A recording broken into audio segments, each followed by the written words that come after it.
corre o risco de encontrar as pessoas cansadas, mas também existe a hipótese do único a ser chamado como ser aquele que pode surpreender. Então esperamos que seja a segunda hipótese e que não seja enfadonho ou cansativo a nossa abordagem.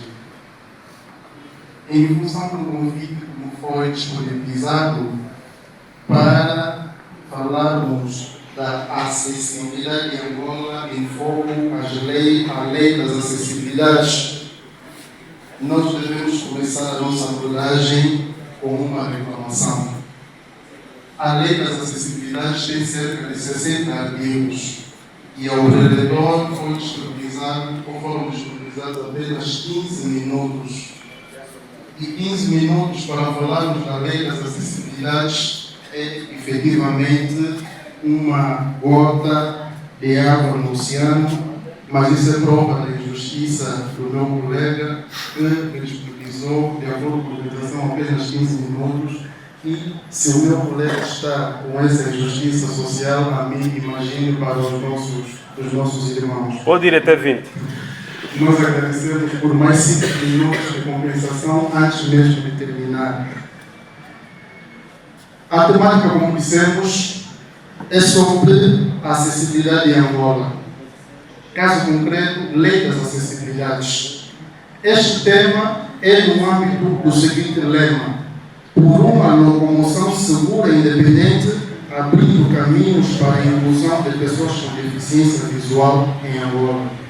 Então, nós fazemos primeiro uma indagação sobre o significado da ANCA.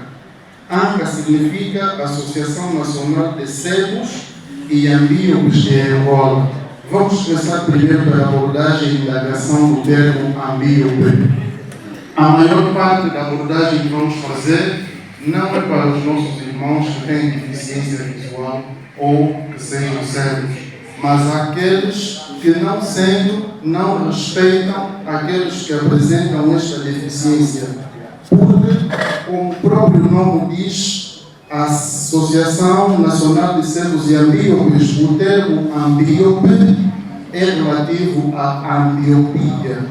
Ambliopia de ambos e opos, de olhos que têm alguma perturbação e chegam a duplicar os objetos. Então, a associação visa cautelar quer aqueles que sejam cegos ou tenham alguma dificuldade e apresentem alguma ambliopia. Mas, antes de falarmos da lei, conforme fez referência à nossa administradora municipal adjunta que nos brindou, esta atividade não é só para os cegos, mas também nós temos a capacidade de imaginar o que pode ser o amanhã. E o amanhã só a Deus pertence. Tanto é que a deficiência visual ela pode ser adquirida. E essa aquisição pode ser em função de alguma doença, alguma causa em função do tempo ou idade da pessoa, ou mesmo em função de acidente, quer porque houve alguma explosão, algum produto químico que danificou os olhos. Então, qualquer um de nós estaria sujeito a esta situação amanhã ou a qualquer momento. Então, é importante que nós prestemos alguma atenção a esta situação. Nós vamos de seguida falar em concreto da lei depois desta mera introdução. Lei das acessibilidades é a lei número 10/16 de 27 de julho. Esta lei foi criada tendo em conta a promoção da acessibilidade, que constitui um elemento fundamental para a qualidade de vida das pessoas. E atendendo ao imperativo de eliminação de barreiras, foi então criada esta lei que visou e visa a construção de um sistema global mais coerente, coordenado em matéria de acessibilidades. E visa estabelecer normas e condições e critérios que permitam às pessoas com alguma deficiência que possam ter mais mobilidade e mais acesso aos serviços e todos os outros meios. Então, conforme dissemos, a nossa tarefa, de acordo com o convite que nos foi feito, era realizar um estudo no âmbito da lei das acessibilidades, que poucas pessoas se têm preocupado em estudar e verifica-se muita violação no âmbito desta lei. No âmbito da lei das acessibilidades, os cegos e os que apresentam alguma percentagem elevada de deficiência visual, a eles cabe alguns princípios. O primeiro princípio, nos termos do artigo 4º da Lei das Acessibilidades, é o princípio da dignidade da pessoa humana. O segundo princípio é o do respeito pela diferença e aceitação das pessoas com deficiência e ou com mobilidade condicionada. Nos termos da lei que nos propusemos analisar, todas as pessoas, independentemente do seu estado físico ou psíquico, têm direitos. Nós não devemos maltratar qualquer pessoa, independentemente do seu estado físico. A eles também lhes cabe a dignidade da pessoa humana. Devem ser respeitados e devem ser tratados como qualquer outro cidadão. Ninguém, nos termos desta lei, é menos pessoa ou é mais pessoa em função do seu estado físico que, hipoteticamente, possa apresentar, quer por ter nascido assim ou por ter adquirido em face de alguma situação alheia à sua vontade. Aos cegos e deficientes também existe um princípio importante: efetiva participação e inclusão de todos na vida social, o princípio da não discriminação, do pleno exercício dos direitos e liberdades fundamentais. Pergunta-se várias vezes: os cegos também têm direitos? Claramente que sim. E esses direitos estão limitados? A resposta é não. Todos aqueles que apresentem alguma dificuldade visual ou deficiência visual têm a plenitude do exercício dos seus direitos e liberdades fundamentais. Os direitos fundamentais das pessoas, abrindo aqui um parênteses, eles dividem-se em 3 gerações. Existem os direitos civis e políticos, onde nós vamos encontrar o direito à vida, direito à liberdade, direito ao nome, direito à honra. As pessoas com alguma deficiência também têm todos esses direitos. Existem os direitos da segunda geração, são chamados direitos culturais e econômicos, onde a todas as pessoas é garantido o direito à educação. As pessoas com deficiência também têm direito ao ensino. As pessoas com deficiência também têm direito a acesso à cultura, à energia, à água e todos os outros direitos ou benefícios concedidos a qualquer outro cidadão. A esses também é concedido o direito da segunda geração. Então, eles têm acesso pleno aos seus direitos e liberdades fundamentais. Então, só para recapitular, há 5 princípios, e os princípios do direito são regras norteadoras para uma determinada situação. Então, são esses princípios que norteiam a acessibilidade de pessoas com alguma deficiência. Mas falamos tanto de acessibilidade, porque a própria lei já fez referência, que se chama Lei das Acessibilidades. Mas nós não queríamos sair daqui sem explicar o âmbito da acessibilidade. Nos termos do artigo 5º da Lei das Acessibilidades, existem 3 tipos de acessibilidades. E cumpre destacar em função de várias abordagens que foram referidas aqui. A primeira acessibilidade chama-se arquitetônica. Vamos explicar. Os cegos e todas as outras pessoas com alguma deficiência visual têm acessibilidade arquitetônica. O que significa?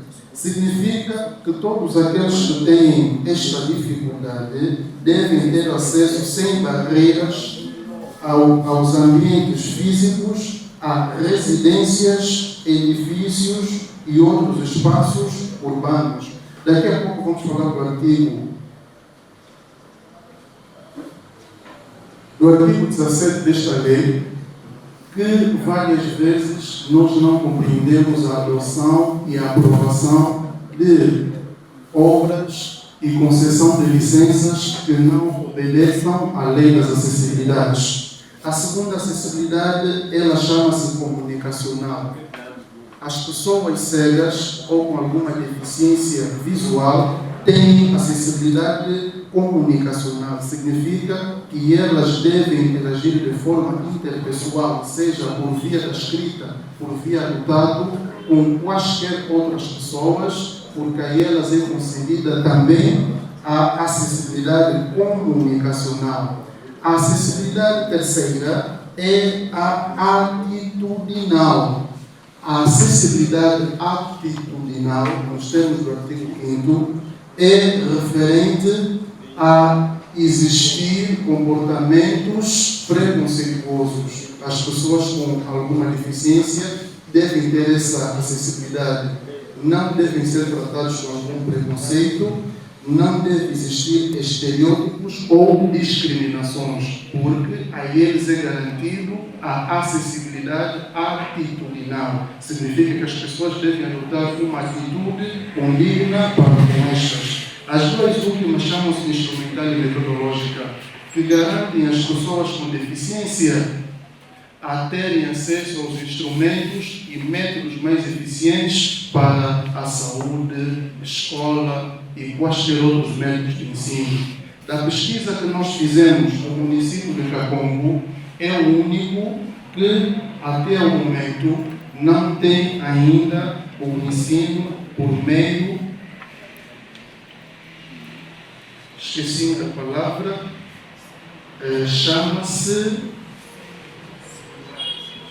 exato, o sistema Braille. Pronto, o cérebro às vezes congela e as palavras desaparecem, mas existe o sistema Braille, que no município sede há verificação desta modalidade de ensino no âmbito da acessibilidade instrumental e metodológica no Colégio Barão, no Magistério de Cabinda, no Colégio Jica, no IMEC, no Colégio da Bencom, na Escola Primária Augusto Mangola. Esta semana está-se a realizar algumas atividades para a implementação do sistema Braille também em Bocuzal e Belize, mas até o momento o município do Kakongo é o único que ainda não tem este sistema e adota apenas o tratamento para outras pessoas com demais necessidades especiais diferentes dos cegos. Então, há este dado que a nós é importante partilhar, cuja intervenção pedimos às autoridades para que sejam criadas as devidas condições para o efeito. Porque tomamos conhecimento que há cerca de 40 máquinas que chegaram há 3 anos em função de um financiamento do projeto PAT, mas que não acolhe ainda a toda a província. E é neste sentido que nós acreditamos que a atividade do género não seja, entretanto, e mais eficiente se tiver de ser dirigido para aqueles que já têm deficiência. Porque a violação da lei e o não respeito dos direitos destes acontece com pessoas que não têm essa deficiência. Então esperamos que da próxima vez a atividade seja levada a alguma universidade ou a outros meios que possa permitir maior divulgação das informações. Por exemplo, o artigo 8º da Lei das Acessibilidades faz referência ao planeamento. O que é que ele quer fazer referência ao planeamento e urbanização?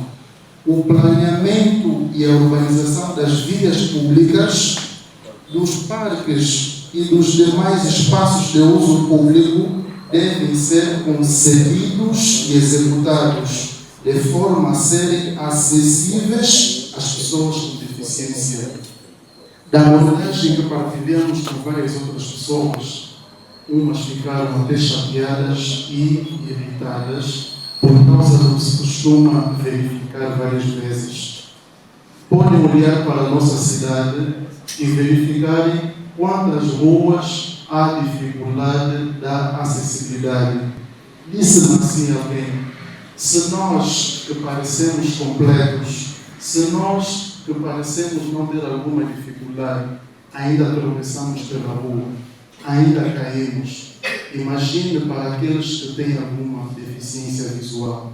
É importante, porém, que nos termos do artigo 17, seja sempre observado o seguinte: os órgãos da administração local devem indeferir, não no nosso pensamento, está na lei, os pedidos de licença ou autorização necessárias ao loteamento ou a obras de construção, alteração, reconstrução, ampliação ou de urbanização de promoção privada que não obedeçam às regras da acessibilidade. Fazemos referência a este artigo para dizer: não é normal que sejam aprovados projetos de construção, reconstrução ou quaisquer outros meios de reabilitação de edifícios que não observem os critérios da acessibilidade, tendo em conta as pessoas com alguma deficiência. Por isso, fazemos referência de novo que este apelo deve ir mais além e pedimos o clamor de todas as outras autoridades com competência para o efeito, para que seja prestada a maior atenção, porque não é normal licenciamentos e autorização de construções de quaisquer edifícios ou obras que não obedeçam à lei das acessibilidades. Um exemplo claro, previsto ainda nos termos da lei das acessibilidades, espero não estar a extrapolar o tempo.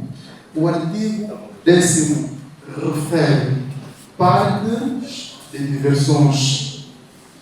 Quando nos foi colocado o desafio para o estudo da lei das acessibilidades, mantivemos contato com o parque mais frequentado da nossa cidade.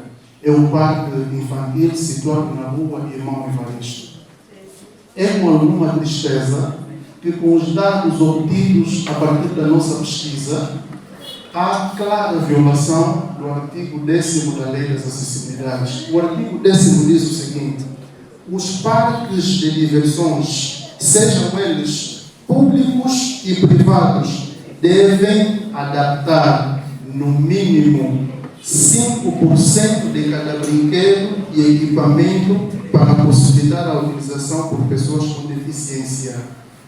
Perguntar e indagar os responsáveis do parque, inclusive respondeu-nos que não sabia precisar ao certo se existe algum equipamento adaptado para pessoas com deficiência.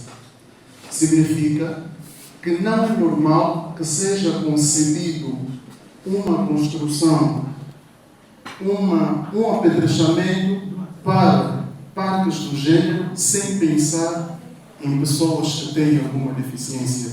Reza a lei que o mínimo, no mínimo, se quiserem metade, podem, mas no mínimo, aqueles brinquedos ou equipamentos, pelo menos 5%, devem estar adaptados para pessoas com deficiência. Reiteramos mais uma vez este apelo para o respeito da lei, porque, apesar de poucos estudos realizados no nosso país, fruto de um estudo comparativo, estivemos a verificar no Brasil que conseguem dar conta que o preletor, ou melhor, antes de fazer essa pergunta, todo mundo já ouviu falar de miopia. Exato. Miopia é a dificuldade de visão que aquelas pessoas que acham que não são cegas têm, porque a cegueira pode ter vários prismas e vários níveis. As pessoas com dificuldade, que não são cegas, apresentam, de acordo com o estudo comparativo do Brasil, evoluindo conforme é mais do que o nosso país, sem qualquer desprimor, as pessoas, como o preletor, com alguma dificuldade natural de visão, têm 29% de perigo de vida. E aquelas que têm dificuldade permanente, sejam cegas ou ambíopes, já dissemos ambíopes, pessoas que apresentam dificuldade da visão e a sua visão duplica os objetos. Esses, lá no nosso país irmão, apresentam 89% de risco de vida a brincar com diálogo mantido com outras pessoas. Disseram, se no Brasil, desenvolvido como é, as pessoas com deficiência visual correm um risco de 89% de vida, imagina para o nosso país. Há pessoas que, mantidas contatos, apresentaram até a hipótese de, para nós, ser 99% do risco de vida. É com grande tristeza que, de acordo com as palavras da primeira intervenção do nosso presidente, faz referência a uma realidade de menino que vinha da escola em função do precipício, acabou perdendo a vida. Imagine, em condições normais, nos termos da lei da acessibilidade, nós deveríamos ter semáforos sonoros. Se para nós que vemos não temos semáforos, se só para a instalação do semáforo para citadinos sem deficiência há dificuldade, imagine semáforos que produzam algum som para aqueles que têm alguma dificuldade. É com alguma tristeza que fazemos estas abordagens todas, mas queremos ter certeza que vão servir de algum apelo para melhor respeito da lei das acessibilidades. E já para terminar, um último ponto é sobre responsabilidade disciplinar, civil e criminal. O que acontece? Porque já dissemos várias vezes que o problema não está com os nossos irmãos que têm problemas de cegueira. O problema não está com eles, está conosco. Nós que devemos criar condições para o efeito, mas não fazemos. Então, é nesta perspectiva que a própria lei acautelou também a situação atinente a pessoas que constantemente violam este diploma legal. Perdão? Há então a situação da discriminação. Fizemos referência várias vezes que não devemos fazer isto, devemos garantir a acessibilidade arquitetônica, a acessibilidade atitudinal, realmente a palavra é vulgar, a acessibilidade instrumental e metodológica, mas aqueles que não cumprirem com isto, mantida a abordagem com várias pessoas, disseram-nos inclusive que o Estado ou o Governo seria o primeiro responsável, mas não podemos responsabilizar o Estado. Precisamos de ter em conta que a responsabilidade criminal ela é imputável apenas a pessoas, mas as pessoas que têm alguma responsabilidade pode ser intentada alguma ação contra elas.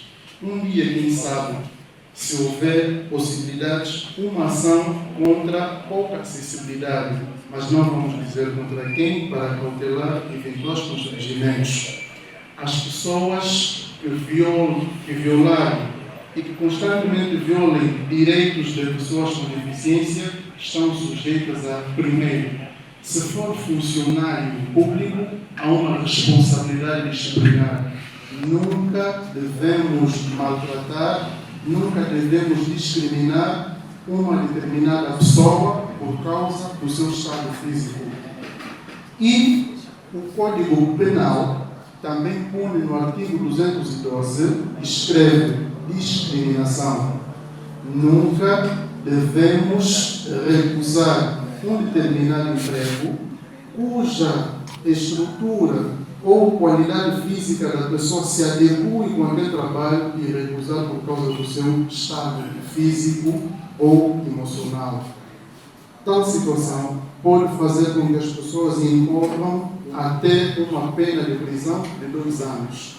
Então, é importante que tenhamos em conta esse aspecto. Uma última hipótese de responsabilidade criminal, já para terminar, são as situações de crimes por omissão. Crimes por omissão traduzem-se em situações de pessoas que cometem crime sem fazer nada. Vamos nos explicar já para terminar. Vamos repetir primeiro. É possível cometer um crime sem fazer nada. No direito, existem atitudes positivas e atitudes negativas. Quando nos referimos juridicamente a atitudes positivas e negativas, não estamos a falar de atitudes boas e más, não. É que quando alguém adota uma conduta, ao fazer está a agir positivamente, é o fazer, é o fazer. Quando a pessoa deveria adotar uma conduta e não faz, a lei exige que ele deva manifestar-se, deve tomar a dianteira e fazer alguma coisa, fica parada, a atitude dele foi não fazer nada. O médico que no hospital diz que está cansado e não quer tratar um paciente, o médico não está a fazer nada. Então o médico comete o crime por não fazer nada. Situações do gênero nós chamamos de omissão. Quando alguém deveria adotar um comportamento porque a lei impõe assim que o faça, como bonus pater família, como homem médio, que em situações normais não deveria adotar aquela conduta, esta pessoa comete um crime por omissão de conduta. O mesmo acontece e estamos sujeitos a esta situação todos nós. O exemplo partilhado pelo presidente da associação nunca deve passar pela mente das pessoas sem deficiência dizerem o seguinte: está a passar alguém com deficiência visual e o senhor Antônio ou o senhor Beltrano, caso haja Antônio na sala, o senhor Beltrano está a olhar a pessoa cega a atravessar a rua, mas houve uma enxurrada ontem, criou-se um precipício grande na estrada. É o percurso dele habitual, mas o senhor Beltrano diz que aquilo não tem nada a ver comigo. Ele olha a pessoa cega a atravessar a rua e cair sobre o precipício. Nunca devem pensar que a voz não vai acontecer nada, vai acontecer sim. Estão a cometer um crime de homicídio por omissão. Por não fazerem nada, cometem exatamente um crime por omissão. Então, a todos é essencial que tenhamos em conta que cada um de nós pode fazer alguma coisa, cada um de nós pode tomar alguma atitude para melhorar a situação dos nossos irmãos. Um outro exemplo alheio a esta parte: uma mãe que deve amamentar um bebê recém-nascido. A mãe não vai fazer nada, não vai amamentar a criança. Ela não pegou na criança e tirou a vida. Ela não fez isso, simplesmente não fez nada. O não fazer nada quando deveria fazer faz com que ela cometa algum crime. Então, situações do gênero servem-nos de exemplo para reforçar que é possível, quando tiverem de adotar uma conduta para ajudar, façam-no sob pena de alguma responsabilidade criminal e uma penalidade mais severa, tratando-se de pessoas que tinham o dever especial de fazer alguma coisa. Nesta senda de ideia, espero não ter feito usufruto do tempo como foi concedido junto com 5 minutos de compensação pelo mestre de cerimônia, e o nosso muito obrigado.